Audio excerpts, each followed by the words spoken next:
This will be Stand for Children's third Education Funding Forum. I'm Susan Verdicchio, one of the officers of our Winchester chapter.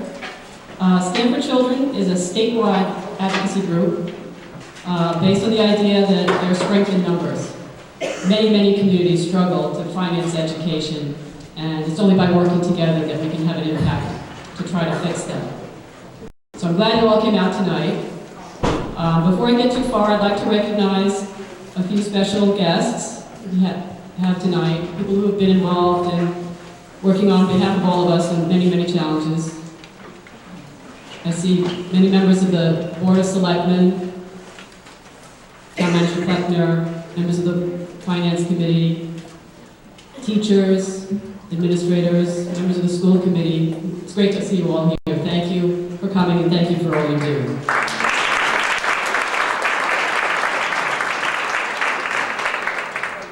We're very happy this year to have the Winchester Foundation for Educational Excellence and the Parents Inter-School Council as our co-sponsors. And we'd also like to thank Kate Scanlon, principal of Lincoln School, for letting us use this beautiful auditorium, which, as you can see from the desk and the drums, is serving as a music room this year. I'm sure we're all well aware of the truly unprecedented historical and economic context we find ourselves in right now. We have a new president in the White House committed to the principle of change, but we're also confronted with the worst economic downturn since the Great Depression. Tough times that are only a dim memory for some of our parents. Both President Obama and Governor Patrick have told us that this growing crisis demands of us a renewed commitment to responsibility. Responsibility for our school system, for our town, for our state, for our nation, for what we'll pass down to our children. Now is not the time for business as usual. We need to seize the opportunity of this crisis, to confront issues we may have avoided in ordinary times, to think differently, and to try to make our schools and our town stronger in the long run. There's a long tradition in Winchester of active and effective citizen engagement, and I'm sure that we can carry that on through the challenging times that lie ahead. We have a challenging program tonight. We've asked 5 speakers to help us understand what our schools need to be doing to carry our commitment to quality public education forward into this 21st century, and to confront the questions around how to do this within some severe financial constraints. This slide up on the screen now shows Winchester School's continuing challenge, enrollment growth. It seems that no matter what changes may take place in education policy, in the economy, or the way education is funded, enrollment in Winchester continues to march upwards. Some of the questions we asked our speakers to address are, what is 21st century education in the vision of our state policymakers? Looking at Winchester's school budget for next year, what's included and what's at risk? How are we coping with enrollment growth and school building capacity and capital needs? How do the school system needs fit into the context of the town financial situation as a whole? And what is the financial outlook for Winchester during this economic downturn? And finally, what's the outlook from Beacon Hill with the state legislature and what will happen this year? We'll be hearing from Michelle Norman, Policy Director for the Governor's Special Advisor on Education and a Winchester parent. Bill McCalda, Winchester Superintendent of Schools. Sarah Girardi, member of the school committee. Roger Berman, chairman of the Board of Selectmen. Jason Lewis, state representative for Stoneham and Winchester. And Carol Savage, another officer of Stand for Children here in Winchester. There are few easy answers to the questions that we raised, and many difficult choices. So please understand that this evening is part of an ongoing conversation, and we need you to be involved and stay involved. We'll start with a quick 5-minute audience brainstorm where you can come up to the mic and just very quickly tell us the most important issue or concern that's on your mind that brought you out here tonight. Just a quick pulse check. And then we've asked each speaker to give us a 50,000-foot altitude perspective of each topic. And we'll end with Carol Savage, who will tell us about Stand for Children and our advocacy plans to protect public education funding in the coming months. This is a forum, but we do ask that you hold your questions until the very end, when we hope to have a real panel discussion of questions, again, where you can come up to the mic and address the speakers. So, since there's a lot of ground to cover, I'd like to introduce Courtney Dickinson, who's going to moderate the audience brainstorm.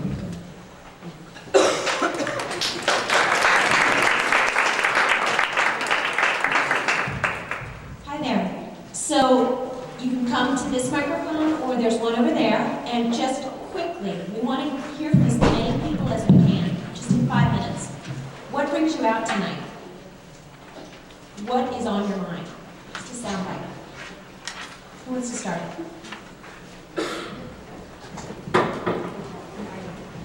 Well, I'm here not just to maintain the quality of education in Winchester, I'm here to make it better. That's what I want to hear from the speakers today, and beyond that, I mean, specifically the infrastructure and the high school is a particular other item.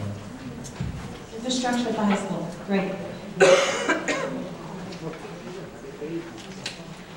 I think that we're in a position now, the economy isn't good, it's probably not going to be recovering anytime quickly.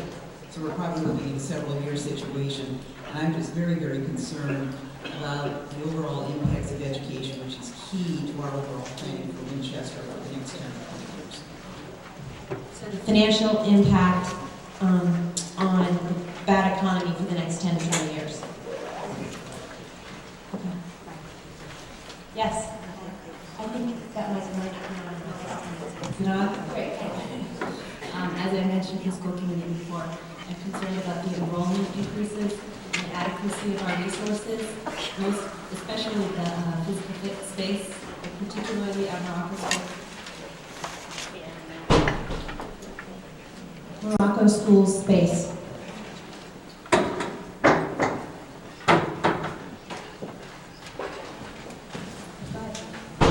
I'm also very concerned about the space at Morocco School. I can see teachers having offices in the library and children being taught in corridors. But the particular thing that brought me out tonight is as the mother of a third grader, where there are currently 4 classes. I'm concerned to make sure there are 4 classes in the 4th grade as well, because I've heard talk that it might be reduced to 3. Thank you. I think the biggest question everybody has is how we're going to maintain the quality school system we have. When we're going to have less money next fiscal year.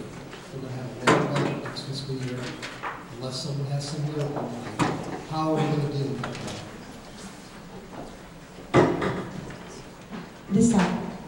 I'm concerned about how we're going to handle the incoming 6th grade at the middle school, which is, I think, another 120 kids. Because it's an extra 120 kids, huge. Okay, incoming 6th grade. Hi, I have a 6th grader, and he has over 30 kids in his class. I'm concerned about class size. Also, very concerned about the school space at Morocco. Thank you. And I have a 3rd grader and a kindergarten next year, and I support that same issue, the space at Morocco. I have a 3rd grader and a 6th grader. The space issue and the size of the classroom is a really big concern for me. Which school? We have a 6th grader at McCall, which again is 30 plus, and then Morocco. Thank you.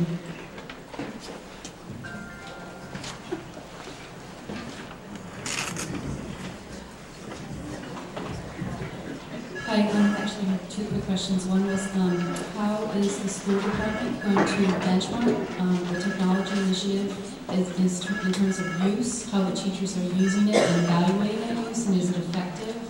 Also, with the school committee looking to add to its budget for next year,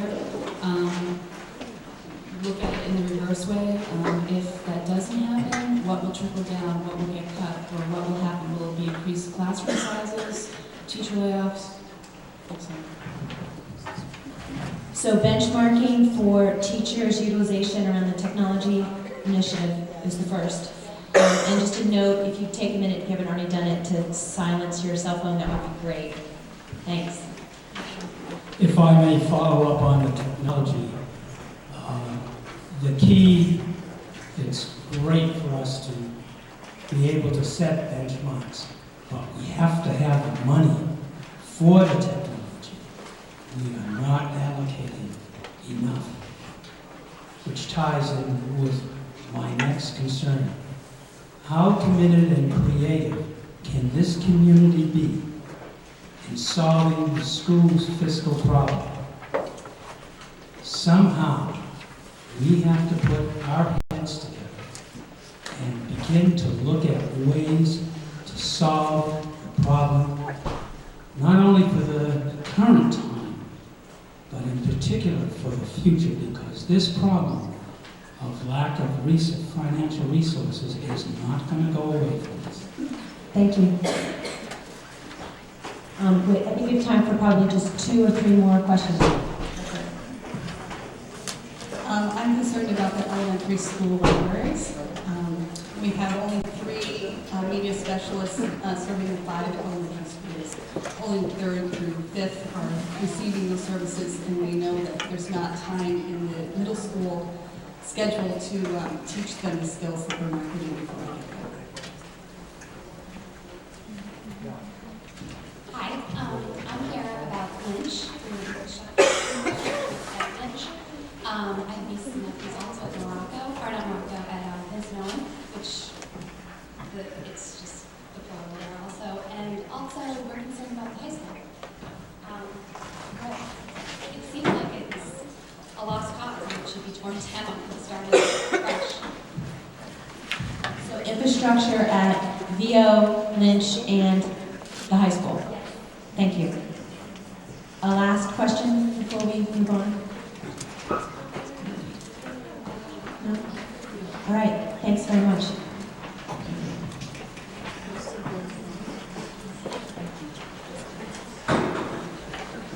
Okay, so our first speaker is going to be Michelle Norman.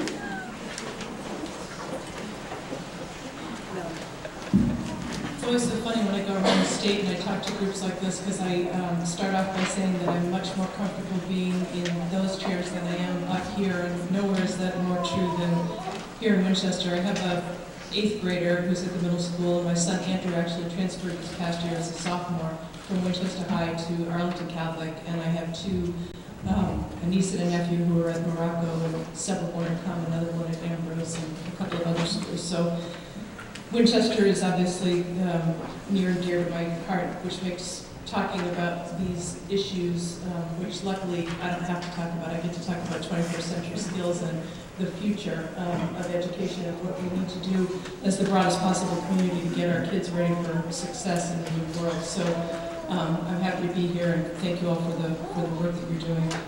I think that one of the important things to start this conversation with is the idea that not only are we in an unprecedented economic time, we're also in an unprecedented societal time where what we're preparing kids to do in our schools on a day-to-day basis isn't necessarily adequate to what they need to move on to higher education, careers, and successful lives. If you think about things like global awareness and the level of information that a student needs to be able to manage and sift and sort through and connect to their own real-world experiences, we're talking about an exponentially different kind of environment than when any of us went to school.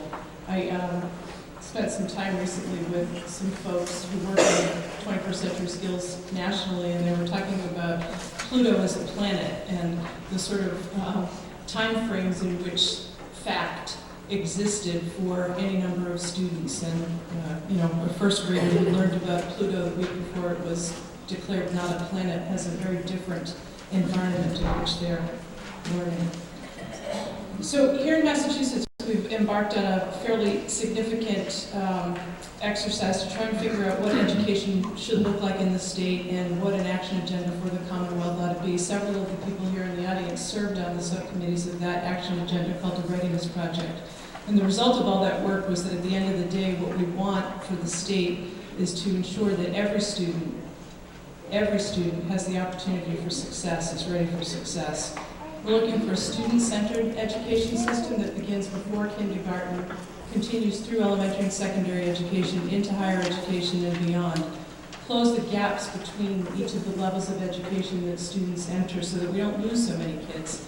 More than 11,000 kids in Massachusetts drop out of high school every year, and even those that move on into higher education, pretty alarming statistics on the extent of remedial courses that they need to take in core subjects like English and math just to perform the content that they're expected to perform as freshmen when they get into higher education institutes.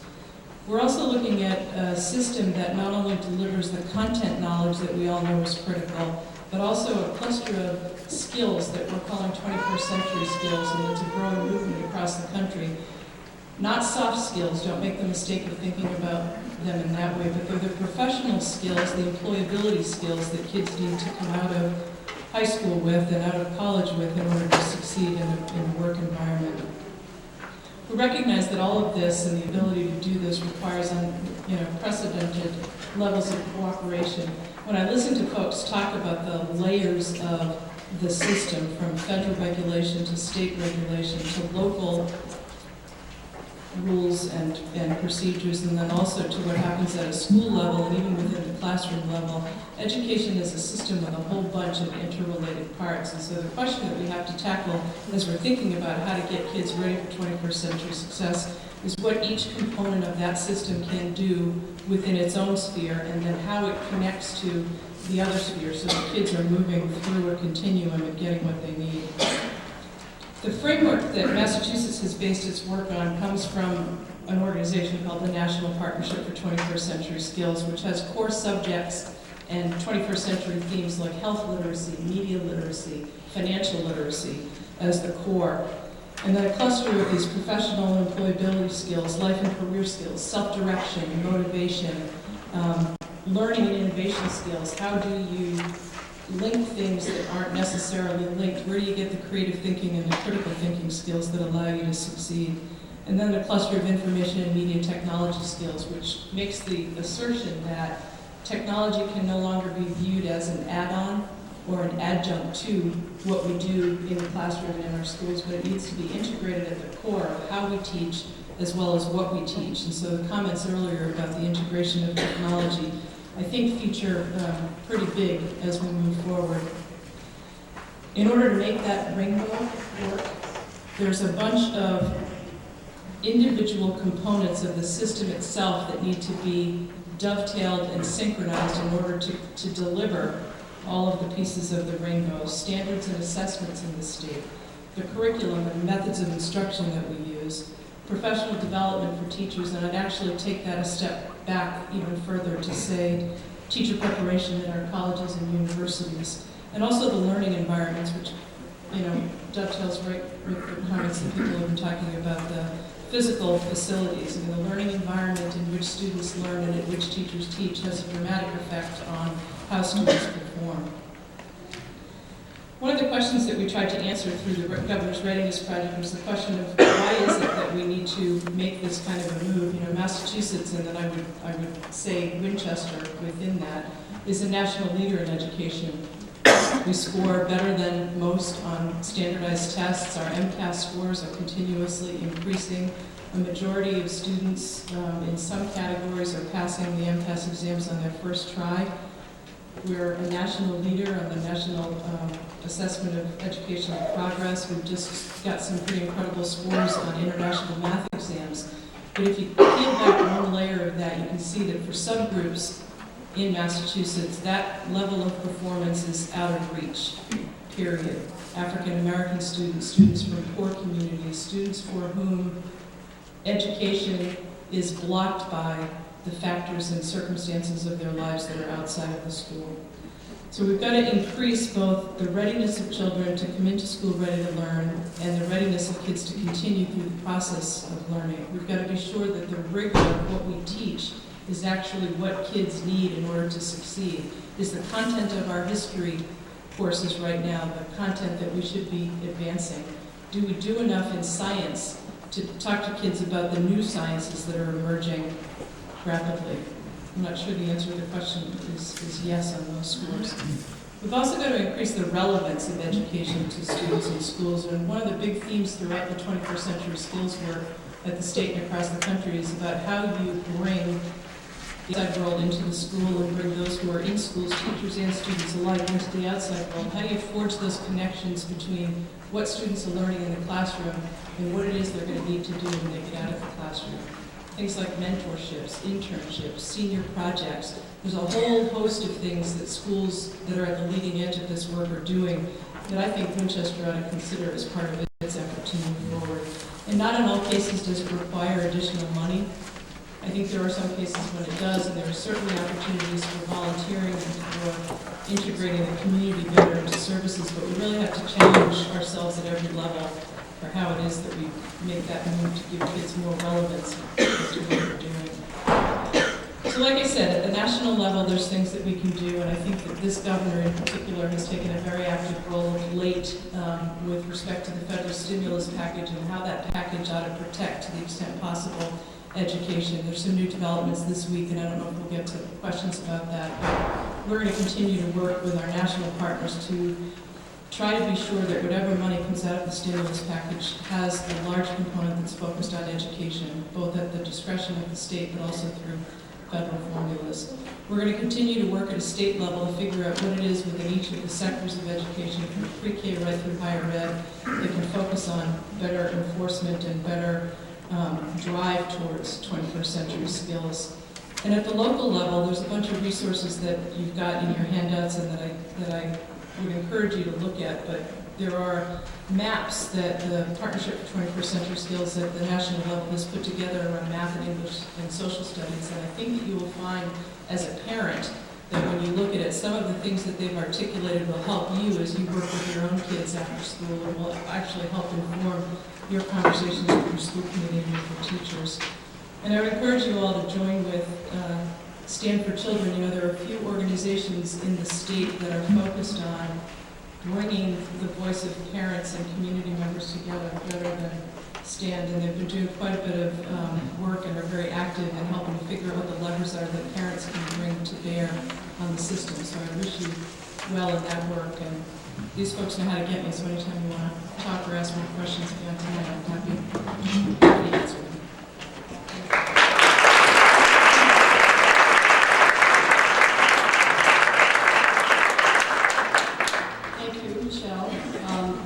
Change the focus a little bit, and have Superintendent Zoma call us. Thank you, Susan. Good evening. My job tonight is to provide a quick and brief view of the school committee's proposed FY10 budget. Now, I do know that some of you, I'm looking out here, probably are saying to yourselves that you would not associate the words quick and brief to a McCullough presentation. So, in order to keep to the tight schedule, I've scripted my commentary and apologize in advance for reading them. And I'm also struggling with a little bit of a cold, so yes, you'll be with me on that as well. Thank you, Michelle. That was an excellent presentation and certainly thought-provoking. Clearly, the notion of preparing all children for 21st century success is of vital importance, not only for our children's success, but for our community and our state and our country to be successful as well. In the Winchester Public Schools, we have been advancing and practicing many of the things we just heard from Michelle.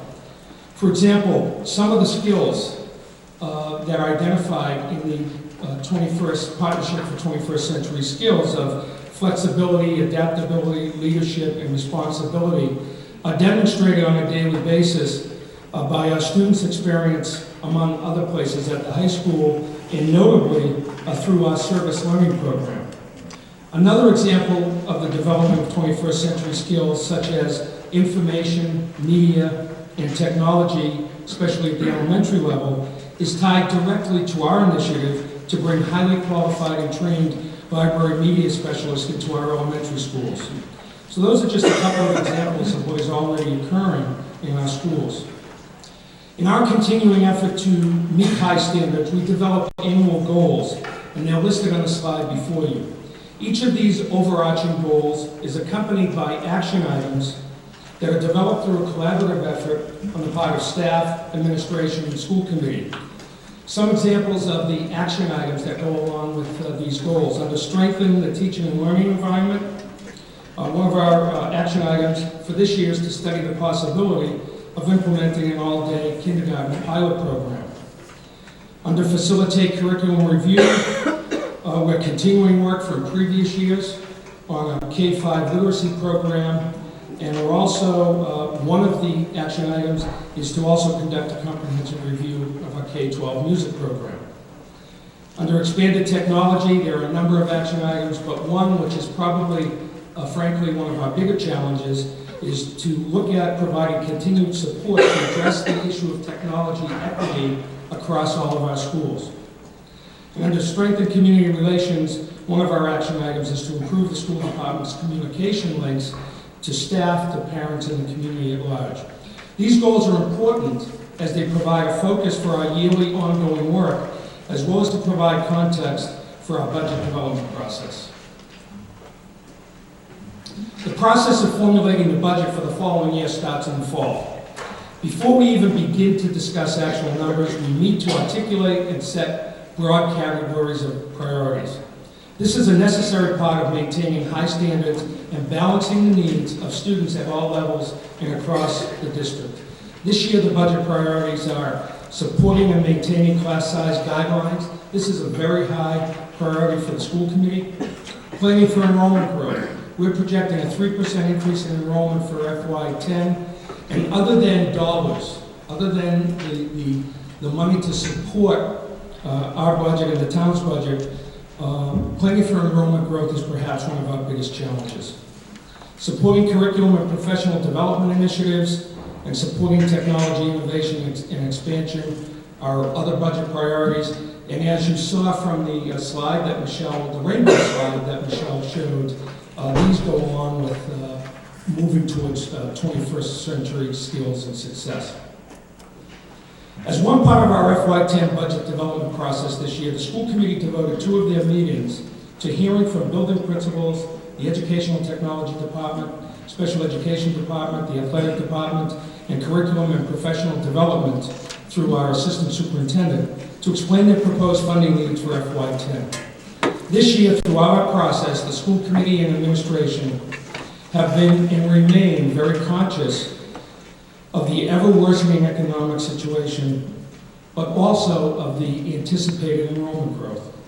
Over the course of the many discussions and keeping the established budget priorities in mind, the administration formulated a proposal with modest increases over last year. This has resulted in a school committee FY10 proposed budget that reflects a 5.7% increase over the present year. With this slide, I'd like to try to provide you, I think as Susan said earlier, with a bird's eye view of how our proposed FY10 budget request breaks out into some key parts. As this chart shows, the 2 largest components deal directly with the top 2 budget priorities of maintaining class size and planning for enrollment growth. These 2 priorities are staff-driven, with the salaries piece consisting of the cost related to moving current staff forward into FY10. That includes step increases, salary column moves, and a plug number to address the negotiation of successive collective bargaining agreements with our 3 unions. All 3 collective bargaining agreements are due to expire at the end of this school year. And the school committee is in the process of negotiating those contracts now. The enrollment cost reflects the need for additional core, exploratory, and support staff at the elementary, middle, and high school levels due to enrollment increases. That amounts to a 4.88 FTE, 4.88 staff, as well as a minimal increase in supplies and materials also related to enrollment. The special education amount represents additional staff needed because of enrollment and program needs.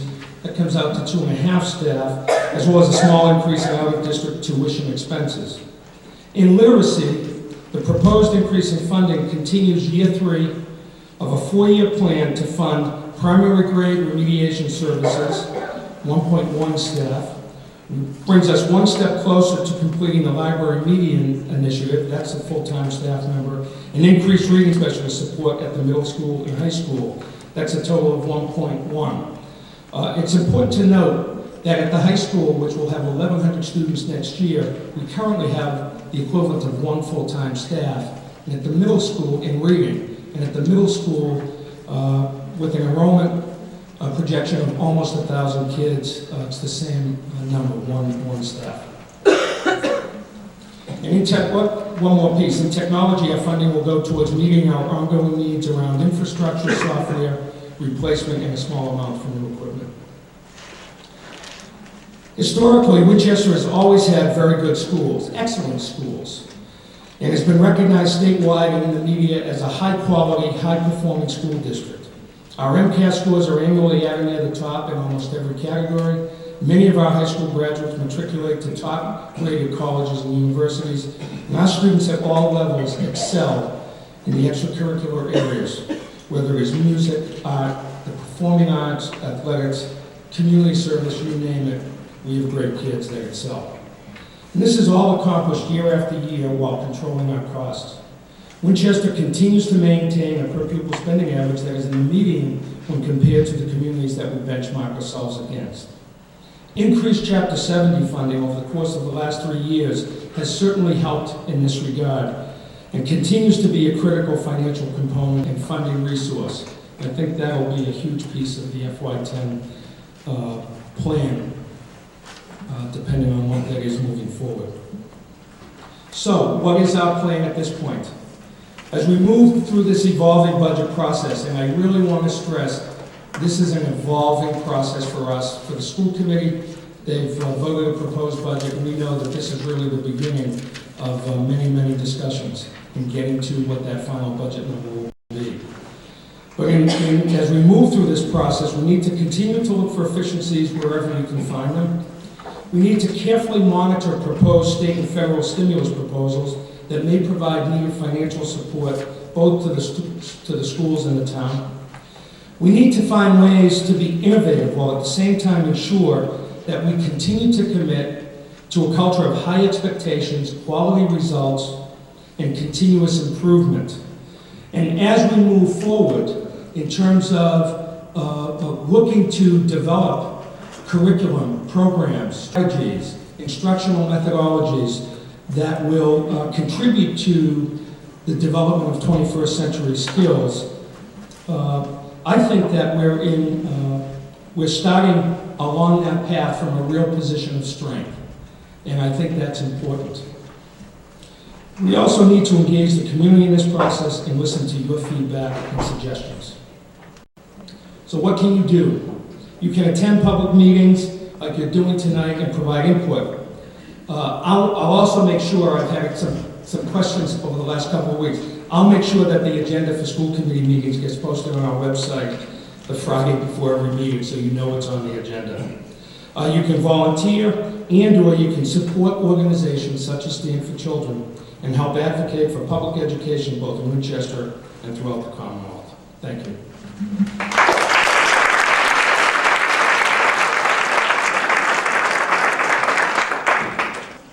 Thank you, Bill. We knew you could do it.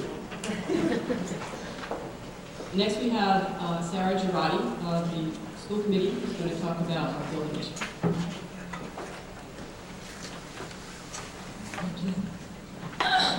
Hey everybody.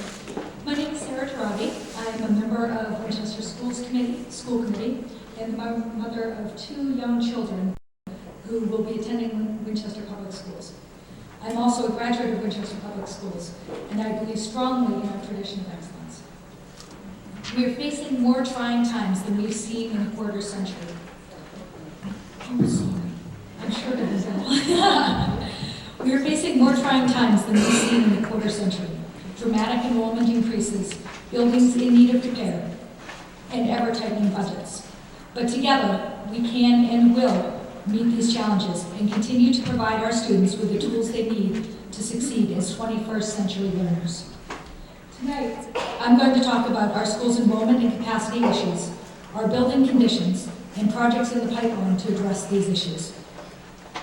As you can see on this first slide, this is showing our enrollment. The blue bar shows our current enrollment, the red bar shows our projected enrollment for next year, and the green bar is showing our projected enrollment for 5 years out. These numbers do not include out-of-district students. I do want to point out that these numbers are difficult to project, particularly the ones 5 years out, It seems that our kindergartners come crawling out of the woodwork somewhere between June and August every year. We're not sure where they come from, but they're messing with our enrollment numbers. So if you have a kindergartner, register them. So we're having a little bit of difficulty nailing down those projections farther out, but we're working to correct that. So our current enrollment, as you can see, is 4,054 students. Next year, we're expecting over 100 more students, and in 5 years, we think we'll have about 400 more students. As a district, we've experienced an 11% growth in the past 5 years, and we're predicting another 10% growth 5 years from now. These numbers are somewhat unprecedented. Most districts at this point are leveling out in their enrollment numbers, or in fact are finding their enrollment numbers decreasing. At the elementary level, from these numbers, you can see that we're expecting an additional 40 students next year. We're hoping that our long-term numbers end up leveling out.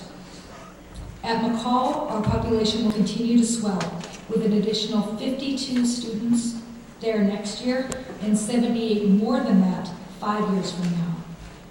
At the high school level, we'll have a moderate increase next year of around 30 students, but are expecting enormous growth over the next 5 years, with an additional 169 students on top of next year's numbers within 5 years. So with these enrollment numbers that we've just seen, where do we stand with regard to our district's capacity? For purposes of this discussion, I'm using the EFPBC's capacity numbers. At the elementary level, all of our schools are over capacity except for Vincent Owen. We are facing a critical space crunch now. We are, as a total, 4% over capacity this year and expecting to be 6% over capacity next year. These concerns are greatest at Morocco, which is 12% over capacity this year, and we're expecting 20% over capacity next year, and at Lincoln, which is 10% over capacity this year and projected 13% over next year. However, this issue is real for every student and teacher who has lunch in the gym, therapy in the hallway, and music in the auditorium. We are actively pursuing short-term relief for this overcrowding. While there are no easy answers, some choices that we're looking at include reconfiguring and recapturing existing spaces. At McCall, the situation is much better. Due to good planning on the part of the town, we have an addition that's slated to open in September. I'm happy to report that that project is on time and under budget. The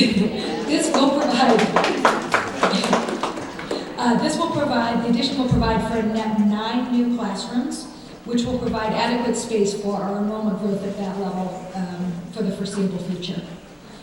At the high school, I'm sorry that the news isn't quite as good. We are 2% over capacity and growing.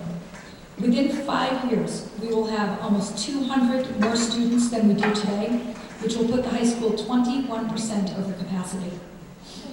The high school will reach a critical level in 2012, that's 4 years from now, when we will have 180 more students than we do today. So that's the hard news. We're busting at the seams at most schools, and as several of you mentioned tonight, we have maintenance needs that need to be addressed. These are top priorities for both the administration and the school committee. So now that we've laid out the issues of capacity and conditions, let's talk about how these things will be addressed. There are 2 types of projects. There are maintenance projects and capital expenses. Building maintenance projects are smaller in scope. These include cracked floor tiles, leaking pipes, and projects such as that. These needs are identified at the building level by staff in our building conditions committees, and then are passed on to the DPW for completion. Capital projects are larger in scope. They're the ones who cost $20,000 or more. These include new roofs, heating systems, and other large projects. Capital projects are funded through the town's Capital Stabilization Fund, which prioritizes all the capital needs of the town. There are process improvements underway to ensure that all school needs are identified, vetted, prioritized, and included in the town's master capital plan so that we can all work towards smart fiscal management of our resources. So what projects are upcoming? We have several in the pipeline. The first, and the one that probably most people have heard about, is that we've applied to the Mass School Building Authority for potential construction of a new Vincent Owen School. We've made it through the first steps, and we are now completing a feasibility study, which is due back to the MSBA in February of 2010. We are hoping that the project will be given the green light at that time.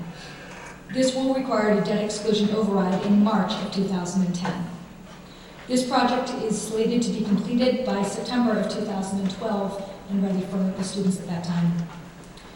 Once the Vincent Owen is completed, we'll be able to redistrict the elementary schools in order to alleviate the overcrowding at the other ones. Finally, at the high school level, we are planning a reconfiguration of the existing space to accommodate for our ever-increasing enrollment at that level.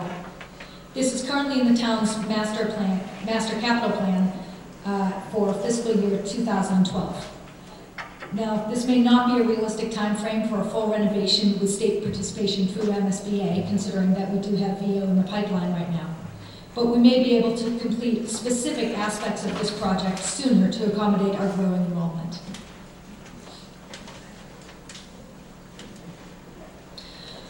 So our district is facing great challenges, but from great challenges come great action. I have every faith that together we will continue to provide our students with a top-notch education and prepare them with the tools necessary to succeed as 21st century learners. I invite you to engage in the process with us by attending public meetings like you are tonight and providing your input. Visit us online and share your thoughts.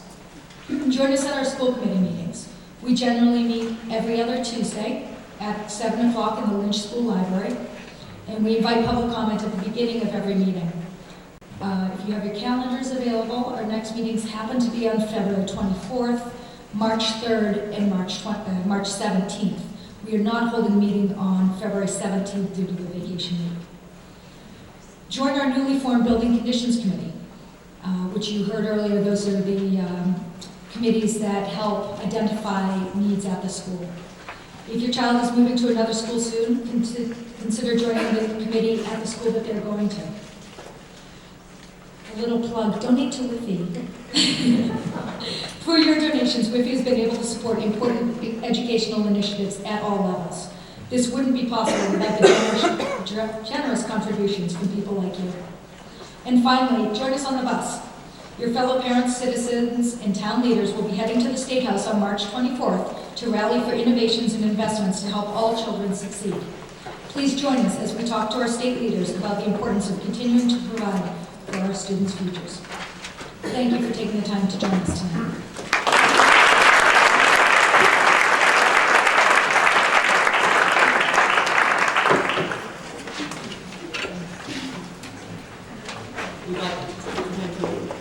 Now we have Roger Berman from the Board of Selectmen. Good evening. Thank you all for coming, and I want to recognize that every member of the Board of Selectmen is here tonight, as well as Town Manager Mel Kleckner, Town Moderator is here. That's the importance that is recognized in the quality of education in the town. I'm going to talk somewhat extemporaneously. What I've been asked to do is sort of give Municipal Finance 101 in 10 minutes. So we'll try, and then there's a Q&A for the things that I get wrong or leave out. First thing I want to say is in order to have a stand for children, you have to have a solid foundation. And the town has established a solid financial foundation in a very, very difficult time. In another 2 months, this will be the longest recession since 1929 to 1933. We have the highest unemployment in the country in over 16 years. This is the worst financial market recession or disruption since 1907. In this time, Winchester is one of 11 communities out of 351 with a AAA bond rating, according to Moody's. We just put out bonds for Hamilton Farm that were auctioned at 2/3 of 1%. This foundation is based on the management over a number of years through the work of the cooperation of a lot of different departments. The selectmen, the town manager, the schools. Schools have consistently asked for more money. The schools have received. The selectmen in the town meeting is responsible for your 911 call being answered, your street being plowed, the trash being removed, and it's a constant balancing act, and that's what we're going to face again this year. We start with $5.8 million in cash reserves. Those are our rainy day funds, if you will. And I will talk about that as we go through here, that how we use those this year, the following year, the following year, is very critical. You're seeing in other cities and towns who do not have reserves, or whose electorate has not passed overrides, as Winchester has, that in Winthrop they just let go. The police chief, they're talking about closing the library for the rest of the year. They have no cash reserves. We do.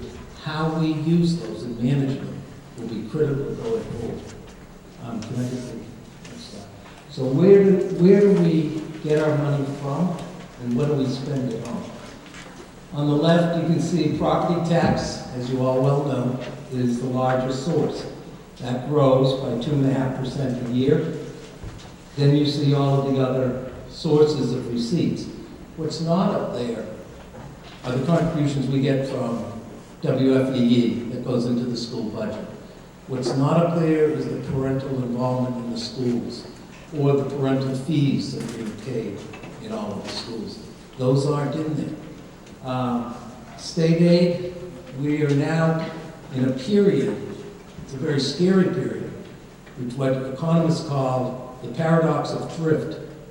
And that is that people are not spending. Even people with money are not spending. And it is affecting the state, the federal budget, the state budget, will affect capital gains receipts. We're seeing it at the local level in terms of the motor vehicle excise receipts.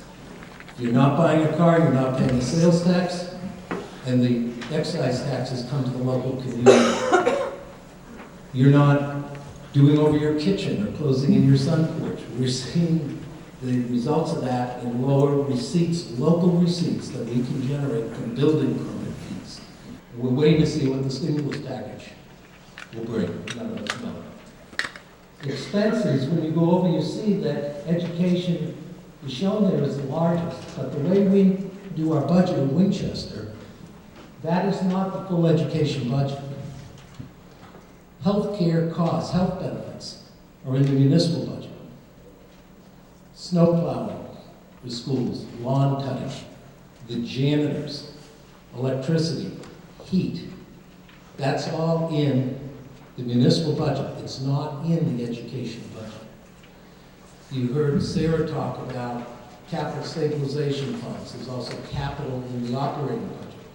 So the schools, no more no less than the fire department, police department, transfer station, come forward and express their capital needs, be it rolling stock or repairs or roofs. And there is a process through our capital planning committee that vets that and prioritizes. So we can go to the next slide. Revenue, I've really spoken about this, but historically, revenue has grown at 4.3% a year, and that includes overrides when they've occurred. So you all know about 2.5%. If there is new construction, if there is construction in Hamilton Farm, or if there's construction at the Pansy Patch, and those come online, and the year they come online, that's 100% new revenue. And then from that year on, it can grow at 2.5%. The 5-year average has been 4.3. 1% and 3% is the world we think we're in right now. State meals taxes were up for the year through November. And in December, they fell off a cliff. They went down 6%. You folks are not only not buying cars, you're not going out to eat enough. So that's my pitch for tonight, besides stand control. So as we look at a budget, forming a budget going forward, That 1% and 3% is the additional amount we think we will be talking about in forming a town-wide FY10 budget. That's where we think we're going to be. Worst case, best case. This one I want to take a little bit of time. Don't spend really any time reading the assumptions at the bottom. Our finance committee under leadership of Elizabeth Gonine has done a lot of work in terms of sensitivity analysis of looking at how you would spend your cash reserves and what would that mean. I just want to do the real 30,000-foot view of this. The red line are expenses. The blue line is revenue. The lime green are your cash reserves. You have to have a balanced budget every year. If your red line, your expense line, tips up, if you don't manage your expenses, it pulls away from the revenue line. I've already told you that our expectations on the revenue line is that that line is pitching down. And we can all argue and come up with our different assumptions here. But ultimately, the two lines have to match. So how do you make a match if you know structurally your expenses have been growing faster than your revenue? You saw the historic revenue was 4.3%. We've had annual health increases ranging from 12 to 18%. So you dip into your cash reserves, and we're prepared to do that. The steepness of that line brings you to a point where you're going to need to have an override, or you're going to have to come up with some other source of revenue. The importance of Stand for Children is Stand for Children, in fact, is a lobbying effort to come up with additional state revenue so that we don't have to dig as deeply into cash reserves. You can let your expense line go wherever you want, and you can fill the whole thing with cash reserves. But where will you be next year? From September to today, the semantics in this country are very interesting. We went from talking about a bailout, which sounds like we sprung a little leak, let's get the water out of the boat, to a stimulus, and now everybody's talking about a recovery. And what somebody said not too long ago is anybody who says a number and a date in the same sentence doesn't know what they're talking about. And I think that's true. We don't know how long those cash reserves need to take us. And it's a political question for the town, but it's a political question for the Board of Selectmen of when do you bring an override? We need to have an override to pay for a new VO. And once the state, we're on a short list, says we're approved, we need to go to the voters and get that override and build that school. And that goes to some of the points that Sarah raised in terms of capacity.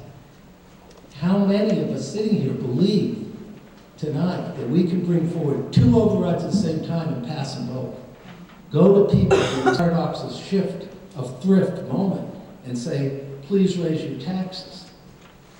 We need to make sure that the cash reserves last as long as we can make them last. And part of the other uncertainty about the cash reserves is how quickly are they replenished?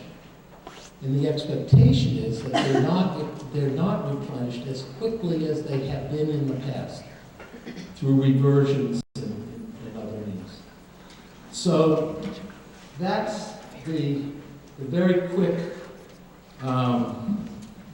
municipal finance 101.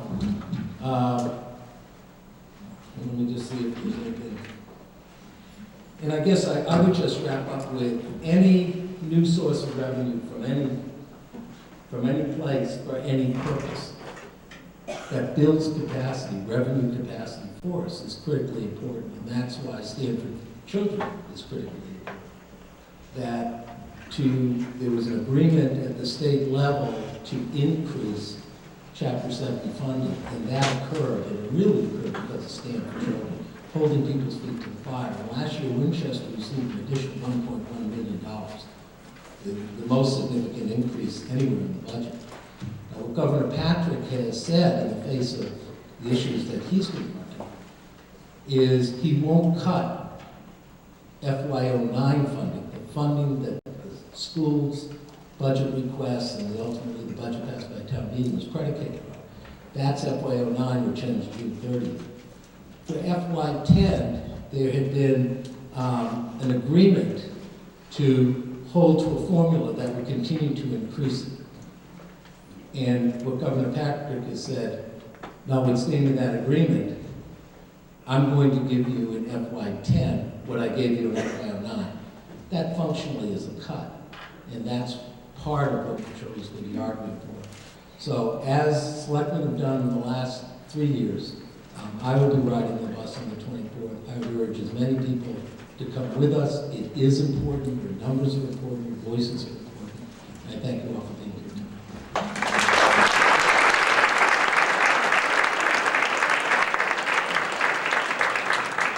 Thank you, Roger. You always learn something new every budget season, and it's good to have your expert instruction. We'd like to turn that over now to State Representative Jason Lewis.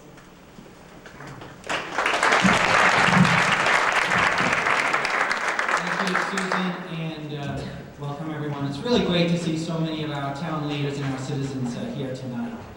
And then if you go to the next slide. I think this really reminds us why we are all here tonight. These are the words of Horace Mann, who said this 150 years ago. And it really is strong schools that are the foundation for strong communities. And it's the future of our economy here in Massachusetts. I have 2 daughters who are at the Ambrose School. And it's really working for better schools for all of our children, which led me to get involved and to run for elected office last year. Let's take a look at this chart here. Gives us a snapshot of the state budget. We've talked tonight at some length about our local budget and where our revenues come from, where our expenses go. This now we're pulling back a little bit and looking at the picture from our state level. We have a budget of about $28 billion for Massachusetts, which sounds like a heck of a lot of money. And it is a lot of money. We pay a lot of taxes. But when you look at where that money goes, what you quickly see is about 3/4 of that goes for just a few things. For healthcare, for a basic social safety net for the most vulnerable in our communities, for education, and for debt payment on previous borrowing that we've taken on in the Commonwealth. So what this means is that if we want to increase the resources that we can put into education, then we really have 2 basic options. We either have to control the increases in healthcare spending, and we have to work for more affordable healthcare, or we need to find new sources of revenue for our communities, or we have to do both. And I believe the answer is really going to require both. Let's move to the next slide. We've heard a few times tonight about what's referred to as Chapter 70. And this is the main source of education funding that's provided from our state to our local communities. And this is about $4 billion a year. So it's a significant source of funding. Let me just take a moment to just explain how this works. It's basically a four-step process. The first is that what's known as a foundation formula is used to calculate or at least to estimate what it costs to educate the children in a community. So there's many different factors that go into this, what it costs for the teachers, for administrators, for books and materials, for health care, for everything that goes into that. A second formula is used to determine what each community can afford to contribute. And what this takes into account is the median income in each community and also the property values. The principle behind this is that more affluent communities can afford to contribute more from their own property taxes to the cost of educating their children. Less well-off communities should get more support from the state. And there's actually a constitutional basis for this in the Massachusetts Constitution, that all children, regardless of their socioeconomic background, are entitled to a quality education. Then the third step is that the state steps in with this Chapter 70 funding to basically fill that gap. And then lastly, most school districts, and this is certainly true for Winchester, typically choose to spend more than the foundation budget. And in fact, that's one of there's a number of problems with this formula, and it does need more comprehensive reform. But one of the problems is that the foundation budget underestimates what it really costs to educate a child in the 21st century. This formula was put in place 15 years ago. It really hasn't been updated. It underestimates healthcare costs. It underestimates the cost to educate our children with special needs. So that's one of the critical reforms we need in the coming years. This slide just gives you a snapshot of what has happened to state aid for Winchester specifically over the period of the last seven or 8 years.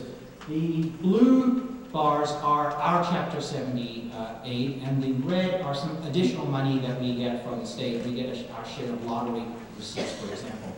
And what you see is that this really took a nosedive a few years ago, and this was after the dot-com bubble burst. And under the previous governor, we took some very significant cuts in Chapter 70 local aid. And that had a really devastating impact on our schools in Winchester and really across the state. And this is when we really started to run into difficulties being able to fund art and music and phys ed, when fees had to be raised for music programs and for high school sports and all the other things that we're so aware of. Fortunately, we were able to recover some of that over the last several years, and that has helped Winchester a lot to keep up with rising costs. But what this really overstates is the fact that, as you heard earlier this evening, we've had such significant enrollment growth. So even though some of this aid has gone up, it hasn't even kept pace with the enrollment growth and with inflation that we've seen here in Winchester. The very last bar on this chart reflects Governor Patrick's initial budget proposal for next fiscal year. And so let me talk about that in one moment. But one other thing I want to say about those rising bars that you see from fiscal year 05 on, Stand for Children and many of you had a real impact in making that happen. I know many of you, as Carol likes to say, got on the bus and raised your voices, and many others across the state did the same thing. And as a new member in the legislature, I can tell you that really makes a difference. There's lots of people that are coming to Beacon Hill and are making a case for funding for all different causes, most of which are very worthy. But we need to make sure we're raising our voices for education, and that makes a real difference. Okay. So, as Roger pointed out, and as I think you're all well aware, we are in an unprecedented economic climate. In the fourth quarter of last year, our economic output fell by almost 4%, which is the greatest decline in 25 years. Our unemployment rate has been climbing. I think the number of jobs lost in January was astronomical, 600,000 jobs across the country, which is the most we've seen since 1974. So we all recognize it is a very, very difficult climate that we're in right now. The impact that this has on the state budget in particular is twofold. The first is that revenues are falling fast. So people aren't making any money in the stock market. We're certainly not making money in our homes. So capital gains tax revenues are falling. Sales taxes have fallen. Corporate income taxes, corporations aren't making the same profits, so that's fallen. And that's just the reality of the downturn in the economy. At the same time, the demands on government programs are going up because more people need Medicaid. More people are homeless and need to take advantage of those programs. So that puts a squeeze from both ends on our budget. The result is a $2.5 billion budget gap in the current fiscal year, and you've probably read about some of the things that the governor and the legislature have had to do to address that. It's required some very painful cuts. And then when we look ahead to next year, we're looking at about a $3.5 billion budget gap. So I don't want to sugarcoat this. It is a very big challenge that we're all facing. That said, there are things that we can and must do to address this. As I think it was Rahm Emanuel, who's the President Obama's chief of staff, said, a crisis is a terrible thing to waste. So let's take a look at the last slide, and these are some of the things that we're going to have to be looking at. There are no easy choices, but there are certainly things that we can and must be doing. In terms of the immediate future, getting through this economic downturn in the next year or two, first we are going to have to look at some significant reforms. And some of these will be difficult. Change is not easy. We're going to have to look at consolidated purchasing agreements across departments within communities like ours, and also across towns. We're going to need to look at different contract bidding procedures and other ways of reducing expenses. We are going to have to look at changes like having retirees going into the Medicare rather than our own pension program. So there's things like that we're going to be looking at and have to look at. We're also going to look at raising new revenues, closing a loophole that's been in place that telecommunications companies have enjoyed for 100 years. That's a change we are going to need to make. There are going to be other tax increases that are on the table. I don't think any of us want to raise taxes, but whether it's repealing the alcohol sales tax exemption or looking at increases in the meals tax, or frankly, the debate around casinos is probably going to be back on the table. Many of us don't like casinos, but unfortunately that's probably going to be back as well. And these are all revenue ideas that are going to need to be discussed as possible solutions. And then lastly, as I think we're all following, there is a very large federal stimulus package which is being debated in Washington, and that will help significantly. It's estimated that $6 billion from that, assuming that package passes the Senate and then Conference Committee, would come to Massachusetts. Now, a lot of that will help us with our health care costs, with Medicaid reimbursement. A lot of that money will help us with our capital needs and helping us to repair roads and bridges and build new schools, and that could help us right here in Winchester. And we also hope there will be some additional money to help us with the education costs for our current budgets. So we all need to watch that very carefully. In the longer term, that helps us hopefully get through the next year or two. But in the longer term, we are still going to face structural deficits, and that's going to require continued reforms. I personally think we're going to have to look hard at school district consolidation. There are more than 300 school districts in Massachusetts. In Maryland, which is a comparable state, has about the same number of people, 6 million. They have 30 school districts. So we have 10 times more school districts than they do. Now, I don't think the answer is for us to have 30, but maybe we can find the answer somewhere in the middle. That's going to be, reforms like that are very controversial, and will take a lot of debate and discussion, but they are going to have to be on the table.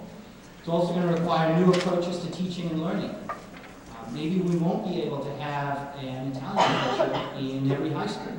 Maybe kids that want to take Italian or German, or you name it, will do it online. There are increasingly great programs for learning, for lifelong learning, and we have to look at those kinds of options in our schools as well. We're going to have to be smart about it. What might work in high school may not work in elementary school, but those are also going to be things we have to look at in the years ahead. And then finally, we are going to have to come up with a funding mechanism that I believe relies less on property taxes, which are regressive, and is a more fair means for providing adequate and sustainable funding longer term for public education in Massachusetts. So I want to wrap up by thanking Stand for Children. This is a very important service to our community to bring us all together. And in fact, it was one of the ways I personally first got involved in education. And so it really makes a difference. And I want to encourage all of you, as I said at the outset, to stay involved, participate locally and at the state level. And citizen advocacy makes a huge difference. And, so thank you for coming tonight, and please do continue to stay involved.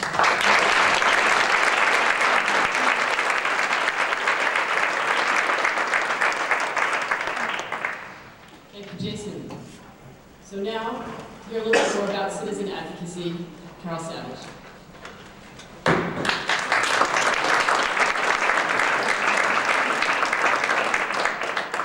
Thank you, Susan. Thanks to all of you. You've been a great audience. And thank you to all of our town leaders, elected members of the Board of Selectmen, School Committee, our town moderator, who's here, John Sullivan, and our town manager,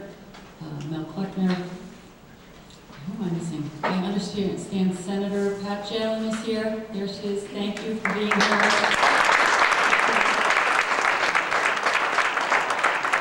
All of our speakers, can we give them a round of applause?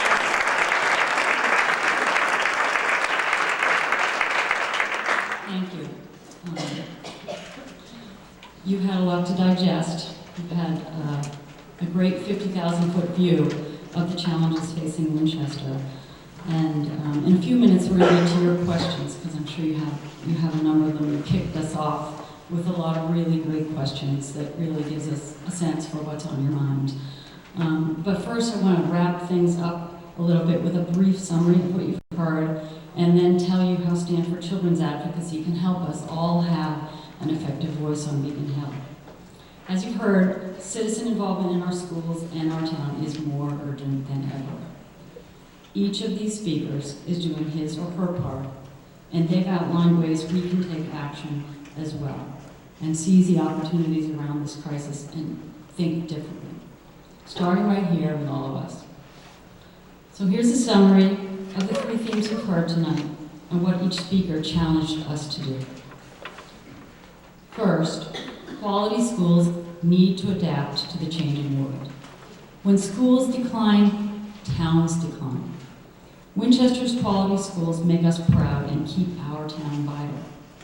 Today, that means that students must be prepared for the 21st century workforce. Michelle Norman described ways that despite these tight times, cities and towns are collaborating, building community, forging partnerships, and preparing students for success. She challenged us to join in these actions and help shape that vision at the state and local level. And it is up to us to get involved. Second, our town's economic crisis demands unprecedented creativity and community commitment. Quality schools attract families, and our growing enrollment is a sign of our success. But, as Roger Berman illustrated, it puts strain on our town budgets, our buildings, and vital town services like police, fire, and public works. Not to mention the existing quality of our school program today and some of the examples you cited. Especially now when coupled with a down economy. As in past downswings, Winchester citizens are already springing into action and preparing to seize opportunity and problem solve. People are running for office, volunteering for committees. Look around you at the turnout tonight. But please don't expect the person next to you to do the work. The ground is moving under our feet as the local budget process is underway, even while state and federal revenues are in question. So if you care about schools, pay attention. Attend a meeting, volunteer, use the one-page handout that you received that lists the ways our speakers outlined for you to get involved, so we can address these issues and prepare our children for the 21st century. This is our generation's call to action. Third, local level change isn't enough. We need funding relief and policy change at the state and federal level too. Our state legislators understand this. Senator Pat Jelen and Representative Jason Lewis understand that contrary to what others assume, Winchester is not immune. They know that our fiscal crisis is real, that despite substantial Chapter 70 education increases, which we greatly appreciate, state aid has not kept pace with our enrollment growth. But they've told us, as you've heard, that joining with other communities as a collective voice is our most effective vehicle for statewide change. When we show up in numbers as a united force with other communities, it helps them to represent our concerns. And that's why so many local leaders boarded the buses with Stand for Children with us for the last 3 years to go to the State House. They know it works, and tonight they're all invited you to join us at the State House and get on the bus. Let me tell you what that means this year. Each year, we ask our legislators to support specific bills that reinforce our vision to provide an excellent education for all Massachusetts children. Our legislative platform is shaped and approved by our members, so we can be a voice for children because children can't vote. This year, it's guided by 4 priority planks, and you can find more info about this on our website that's listed on the handout. Our platform recognizes that no community can afford to lose ground on Chapter 70 funding. That's revenue to Winchester. And we'll need to encourage efficiencies and cost savings wherever possible, statewide and at the local level. But we need to identify short and long-term state revenue sources to create a reliable source for education funding. And speak to some of the longer-term foundation reform that Jason referred to. And we need innovation and targeted investments to address persistent achievement gaps at the state level. So how do we translate these priorities into action, and how can you help? Riding buses to Beacon Hill is just one of the ways to participate. First and easiest, you can join Stand for Children and be counted as a member. The larger our numbers, the louder our voice, and the greater our impact on Beacon Hill. Stand members are already working on our 2009 campaign. It launched on Thursday, January 29th. As Governor Patrick was releasing his budget, Stand was there, blasting the State House with a virtual lobbying day when we took action through email. Right now, in February, as budget hearings are taking place, we're sending trained volunteers from our communities to testify part of Stand's member lobby bench. These are members just like you from other communities, and this could be you. Tuesday, March 24th marks our big event, Stand's State House Rally. That's when we'll get on those buses and send delegations to meet with legislators.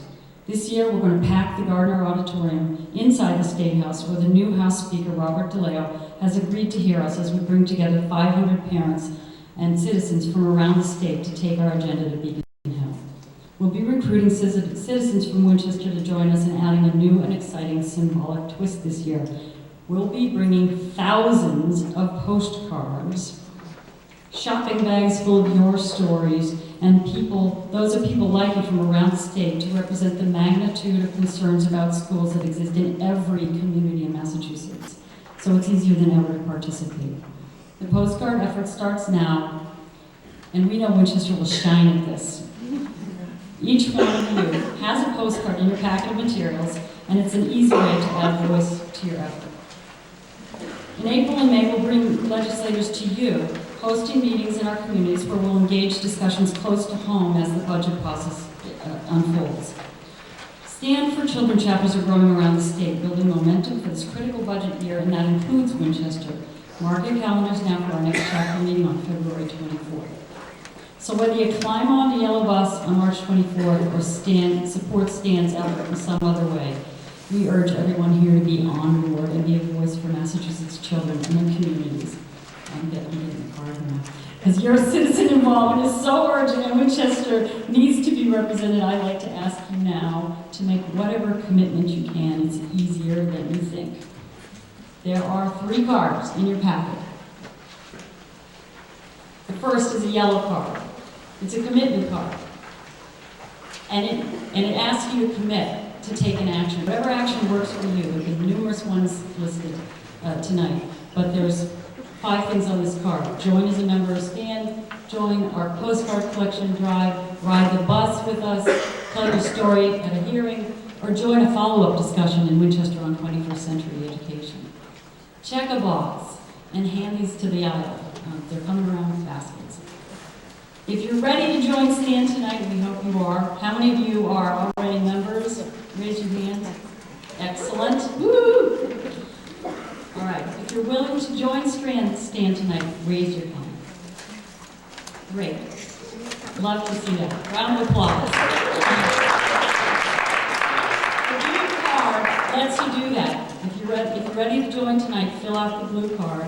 You can hand it to people with baskets, or you can hand it to the registration desk out of the back. But as you heard from everyone here, this is no ordinary lobby group. It's grassroots citizens. It's people like us from all around the state. Lastly, the postcard, the white postcard, that's what we're bringing bags and bags and bags full to the State House. We need not just the people in this room, but all your friends, all your neighbors. We need to get them out. We need to fill out these cards, and we need to deliver them to the White House. We need to deliver them to the State House. And so we're going to need help with that. So we hope that you fill these out tonight, and you'll also help us get help from our neighbors. So some of you might be thinking, this isn't really for me. I'm not a really political kind of person. If that's you, I want you to listen to this next quick story from Heidi DeLeo, who is one of our chapter leaders, and she can tell you about how she got involved with Stanford.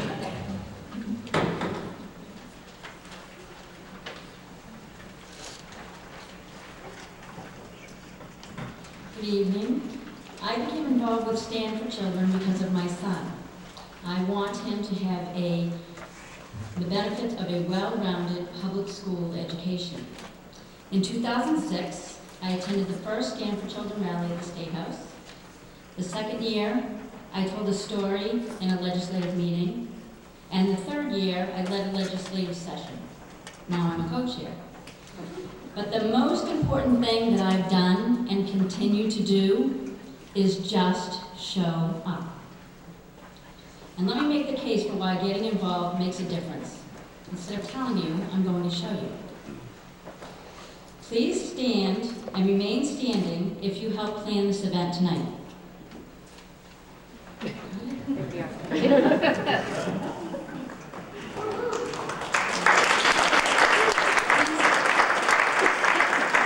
Stand and remain standing if you are a member of Stand for Children. Stand up if you rode the bus to the Day on the Hill or a rally.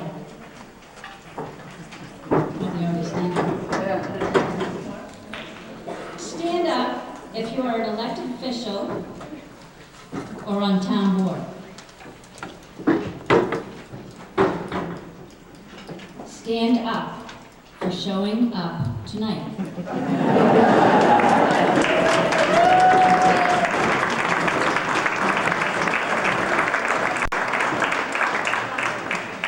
Asked you all to stand because there is power in numbers.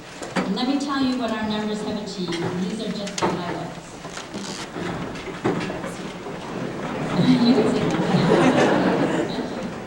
Over $400 million in Chapter 70 increases in total over the past 2 years. Locally, that meant over $2 million in aid to our schools. Increases of $16 million to special education funding at the state level, and revenue by closing corporate tax loopholes. Give yourselves a hand. So please take whatever step you're comfortable with and just take a step and fill out those cards, pass them to the aisles, join Stand for Children, get on the bus. Thank you.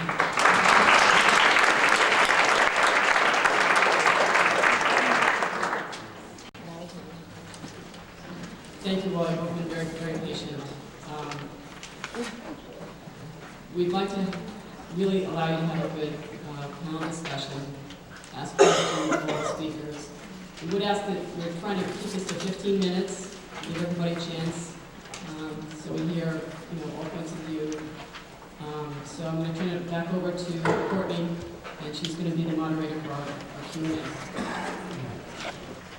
We stood there advocating for more librarians for Winchester. You're standing in a crowd of a couple thousand people advocating for a library for their school. Never mind a librarian for their school, a library for their school. So joining Stand, you stand up not just for Winchester, but for everybody. And then my question was for Sarah. One of your slides said reconfiguring and recapturing, and what did that mean exactly? Did that mean recapturing empty buildings in town, creating more classrooms? Let's just sort of kill something. Thanks. I can be loud about this as well. With regard to our space issues coming in September, some of the things that we are considering are reconfiguring current space that we have at our existing schools. For example, taking a space that may not be an existing classroom now, but reconfiguring it or recapturing it, if you will, to make a space for more classrooms for the children.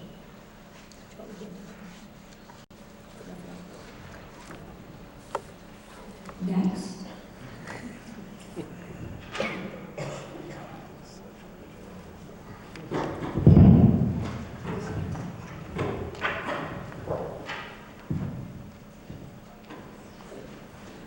This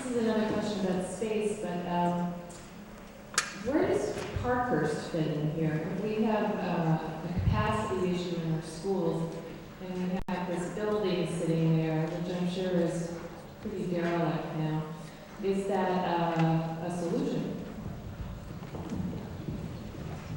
It may be a long-term solution. It does need an awful lot of work, and that's something that I know through the capital planning process will be addressed in the future.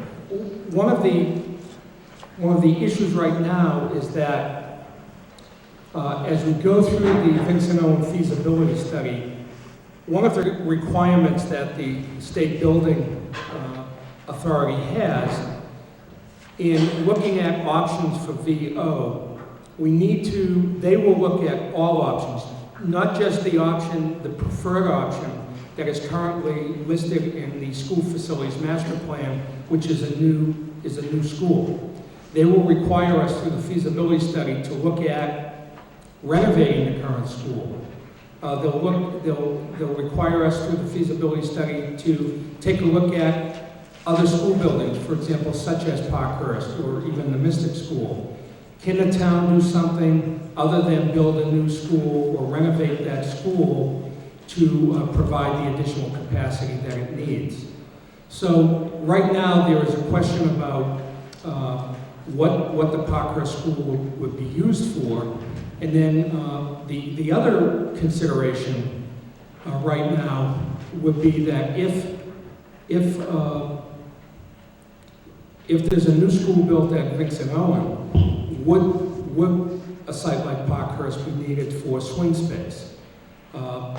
This is something that clearly was under consideration 18 months ago when the school facilities master plan was completed, August 15, 2007. However, since that time, the Mass School Building Authority has been very clear around funding that it will not fund the cost of preparation or renovating facilities to use as swing space if a district is building another school. So that's unlikely, I think highly unlikely. So in the short term, while we're looking at the Vincent Owen feasibility study, by the time that's complete, we should have a better understanding and a better sense of what use Parkhurst might have for us. Did that answer the question? Adequately? There were a lot of other questions from earlier. I didn't know who might want to repose any of those. We don't have a ton of time, so put it out there now. This is more clarification, but two questions. One is, you talk about a 5.7 increase in the projected school budget for 2010.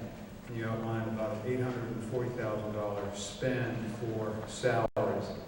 Could you maybe just tell us what that means in terms of what that does to either add teachers' time? How does that translate into more what we need are educational hours for our children, and not just, salary increases, but just trying to understand what that buys you in terms of more education.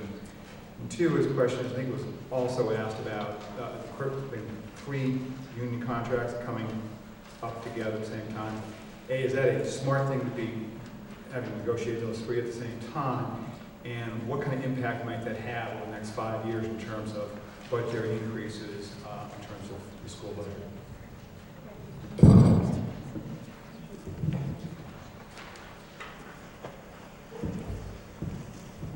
Well, let me address the second question first because I remember that.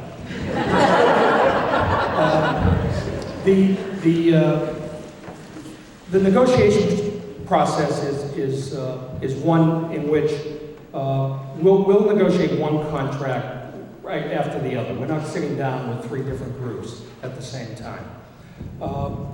What impact any negotiations will have over the next 5 years, I really can't say, and frankly, we're in negotiations right now with the Teachers Association, so I really can't speak with any detail or more clarity regarding that. As far as the first question, I'm not quite sure I understood the question. I think you asked, other than salary Does that provide, that 800,000 provide additional time? Okay. No, that's simply the cost of taking our current staff that we have now, that we've identified that will need their services, we need them in the classroom in this time of growing enrollment, and moving them forward into FY10. Now, a number of our staff, about 60% of our staff, are on the teacher salary schedule in a position where they'll be moving to a new step. They're not at the maximum step. So that amount that you saw includes all of our current staff moving to a new step. It includes an estimated amount for staff to take advantage of moving to a salary column. They may earn a master's degree or credits beyond a master's degree. And then another piece of that has to do with negotiations. Well, obviously, I'm not going to reveal that number. Thank you. Thank you. Hi. I think we all have somewhat of a grasp or handle of these tough economic times for everybody. But I think one of the things that I'm concerned about is how we're going to ensure equity for all of the Winchester students. You know, we sit here in this beautiful auditorium, and there's a reason why we're here and not, say, at Morocco, because there isn't a space. And not only is there not a space, we talk about all these technology initiatives, there is no technology at the Morocco. So we'd like to think about, or I'd like to think about, how we're going to level the playing field for all of our kids.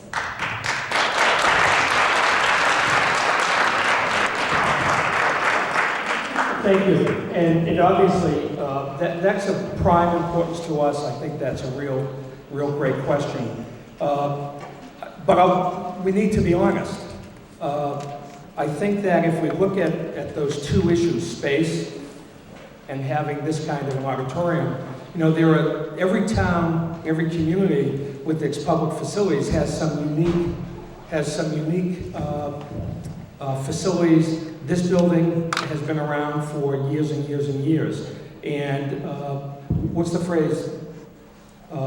They don't build buildings like this anymore. In the 1960s and 70s, when elementary schools were being built, they didn't build them like this. And this building, I think, was a middle school, high school. So it does have more amenities in terms of space than our 60s and 70s version elementary schools. A good example of that is the Lynch School, which is one of our older schools. It's our oldest elementary school right now, other than Lincoln, but that was first built and designed as a middle school. So that does have a separate gym, for example, and the gym and the cafeteria don't share space. So the space issue is one that I know the school committee has taken seriously. I mentioned just a few minutes ago the school facilities master plan. That master plan was commissioned a few years ago. It was completed by Flansburgh Architects, August 15, 2007. That's the plan that we've been following. Later that year, in December of 2007, the school committee, in going through that document, looked at the timeline and actually voted priorities on moving forward with major building projects. And at that time, the McCall addition was very important. We needed to take care of the space issues there. The committee identified Vincent Owen as the next major school building project moving forward, so we're in the planning stages for that. And then identified the high school, the Morocco School, and the Lynch School in that order. Now, funding is a major issue, and in order to move forward, or in the past, in order to move forward with these major projects, all towns, not just Winchester, but most towns need to rely on participation in the cost of building and renovating those schools from the state. The original master plan had a very aggressive timeline that there would be a new building project every 2 years. And that clearly just can't be done. So in December 2007, the school committee, in terms of identifying the priorities, also adjusted the time frames and moved these projects out a little bit. We have identified 2012 for a high school project. Whether that's doable or not, we need to take another look at that. Morocco was going to follow that. Our timeline was between 2017 and 2019, followed by Lynch, which I think was 2021.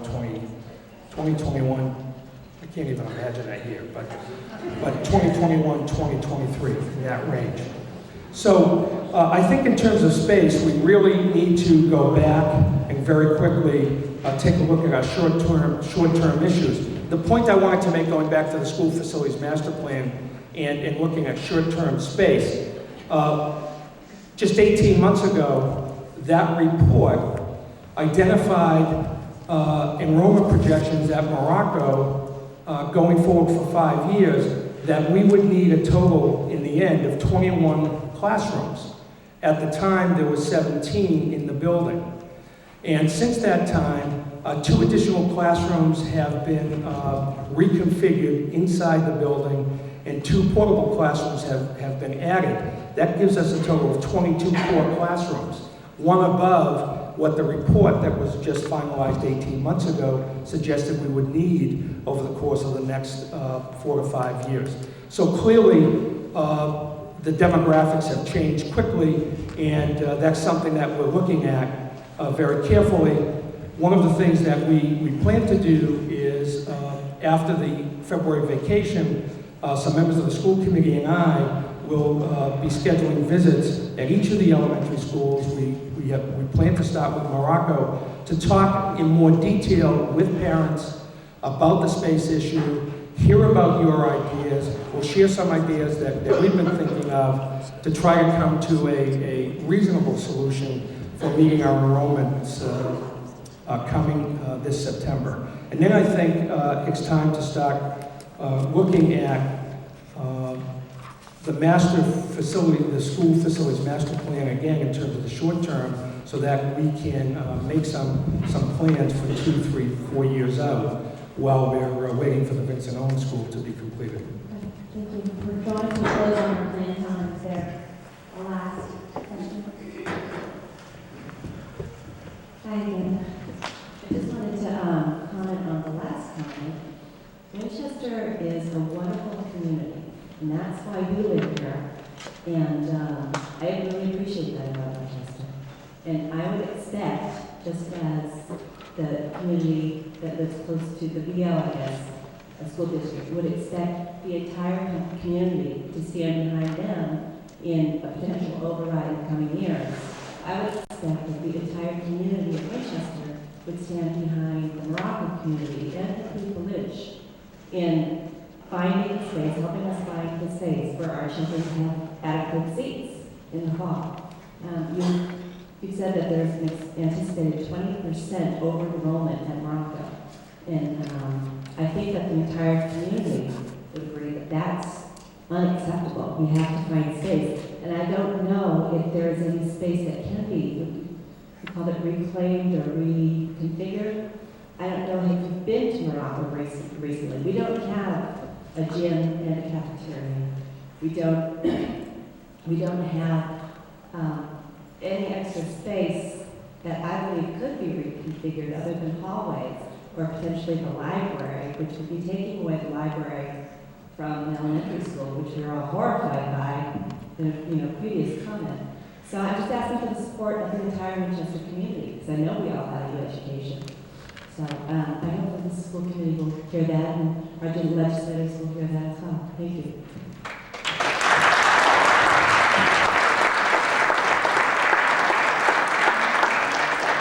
It wasn't a question, it was a comment. Thank you very much for that. Is there just one last question before we close out tonight?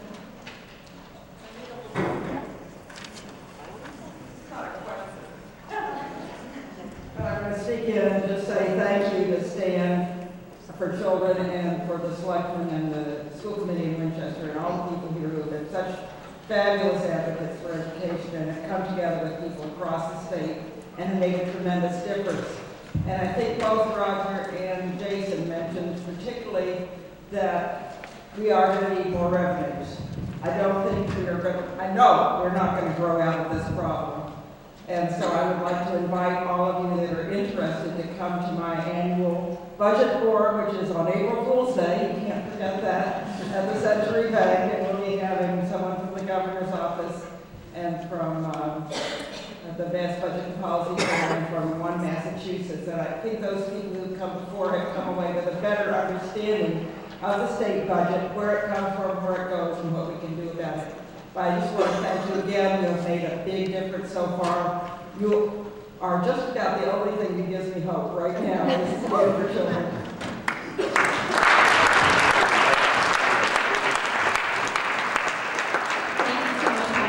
Representative back from where? Pat? Oh, Century Bank on Mystic Ave. Really not that far away. In Denver? The one you see from the highway. Great, thank you so much. Courtney, I'm sorry. You would make a closing comment for us? Just a quick, I would like to just acknowledge and thank all of the school staff who are here tonight. There's quite a few school staff.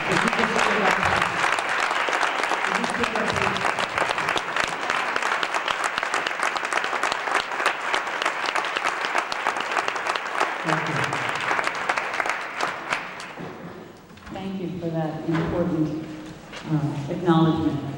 We appreciate you being here. And appreciate all of you making the time to be here tonight.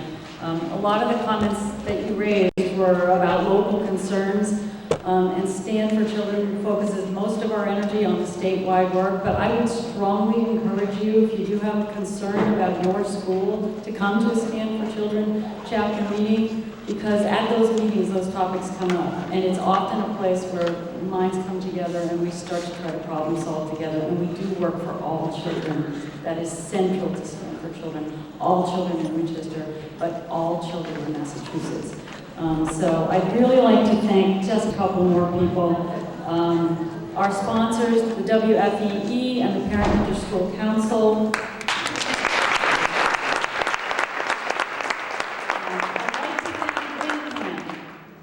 Because those of you who are here got to see this live, but lots of other people will get to see this on WinCam. And WinCam performs a great service in our towns.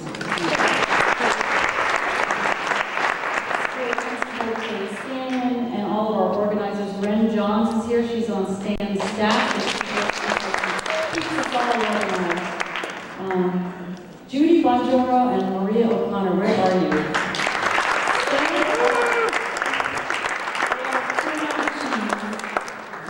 And our whole 4 team. I left anybody off. You're all terrific for coming out. Please spread the word. For every person here, we need 10 or 12 or 20 more. So thanks again. Fill out your card.